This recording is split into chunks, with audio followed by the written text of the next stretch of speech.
সালামু আলাইকুম ভিউয়ার্স, কেমন আছেন সবাই? চলে আসলাম নতুন আরেকটা ভিডিও নিয়ে। ভিডিও স্ক্রিনের মধ্যে যেই প্রোডাক্টগুলো দেখতে পাচ্ছেন এগুলো হচ্ছে আপনার ল্যাপটপের প্রসেসর। আপনারা হয়তোবা অনেকেই ল্যাপটপ ইউজ করে থাকেন, বাট ল্যাপটপের প্রসেসরটা দেখতে কেমন হয়তোবা অনেকেই জানেন না।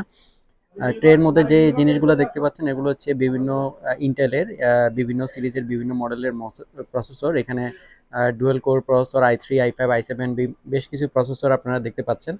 তো ভিডিওটা মূলত করা হচ্ছে আপনারা আপনাদের পুরাতন যে ল্যাপটপগুলো আছে, বা অনেকে সেলারন ডুয়েল কোর ইউজ করে থাকেন, অনেকে পেন্টিয়াম কোয়াড কোর, অনেকে i3 ইউজ করে থাকেন। তারা চাইলে আপনারা এই প্রসেসরগুলো নিয়ে আপনারা চাইলে আপডেট করে নিতে পারেন, বা যারা ডুয়েল কোর ইউজ করেন তারা চাইলে কোর i3 বা i5 ইউজ করে বা i7 ইউজ করতে পারবেন। যারা কোর i3 ইউজ করতেছেন তারা চাইলে i3 i5 i7 ইউজ করতে পারবেন। তো এগুলো নিয়ে আজকের পুরো ভিডিওটা, পুরো প্রোডাক্টগুলো কোথায় পাবেন আর কি কি থাকছে সম্পূর্ণ ভিডিওতে আলোচনা করব। তো সম্পূর্ণ ভিডিওটা দেখতেই থাকুন। যদি আপনাদেরকে একটা দুইটা প্রসেসর হাতে নিয়ে দেখাই, আপনারা দেখতে থাকুন। এখানে প্রসেসরগুলোর কিছু নাম্বার দেওয়া আছে। এখানে নাম্বারের মধ্যে আপনার প্রসেসর সিরিজটা দেওয়া আছে ইন্টেলের বিভিন্ন সিরিজ। এগুলো হচ্ছে কোডের মাধ্যমে প্রসেসরগুলো i3 i5 এগুলা সিলেক্ট করা হয়। আর এগুলো সবগুলো পিন প্রসেসর আপনারা দেখতে পাচ্ছেন। এগুলো আগের যে জেনারেশনের যে ল্যাপটপগুলো, second gen, third gen, fourth gen, fifth gen যে ল্যাপটপগুলো, ওইগুলোতে এই ধরনের প্রসেসরগুলো থাকে।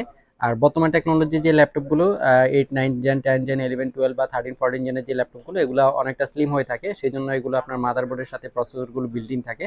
তো আগের জেনারেশনের হওয়াতে এই ল্যাপটপের প্রসেসরগুলো আলাদা থাকে, সেই জন্য এগুলো ইজিতে আপনারা চাইলে চেঞ্জ করতে পারবেন, বা আপনাদের যাদের ল্যাপটপের প্রসেসরগুলো নষ্ট হয়ে গিয়েছে চাইলে এখান থেকে আপনারা প্রসেসরগুলো সংগ্রহ করতে পারবেন। প্রোডাক্টগুলো কোথায় পাবেন আমি টোটালটা ভিডিও স্ক্রিনের মধ্যে ডিসক্রিপশনের মধ্যে দিয়ে দিব। ডিসক্রিপশনের মধ্যে থাকবে, স্ক্রিনের মধ্যে নাম্বার থাকবে, ওইখানে চাইলে আপনারা ফোনে কন্ট্যাক্ট করে প্রোডাক্টগুলো নিতে পারবেন। তো এই ধরনের অনেক প্রসেসর এখানে আছে, আপনারা দেখতে পাচ্ছেন এখানে ট্রের মধ্যে অনেকগুলো প্রসেসর দেখা যাচ্ছে। বিভিন্ন মডেলের বিভিন্ন ব্র্যান্ডের ল্যাপটপের প্রসেসর এখানে আছে। আপনারা যে কোনো ল্যাপটপের আপনাদের পছন্দ মতো প্রসেসরগুলো আপনারা সংগ্রহ করতে পারবেন। তো এরকম নিত্য নতুন ভিডিও পেতে আমাদের চ্যানেলটা সাবস্ক্রাইব করে রাখবেন। আর দেখা হবে এরকম নতুন নিত্য নতুন নতুন কোনো ভিডিও নিয়ে। ধন্যবাদ সবাইকে। সালামু আলাইকুম।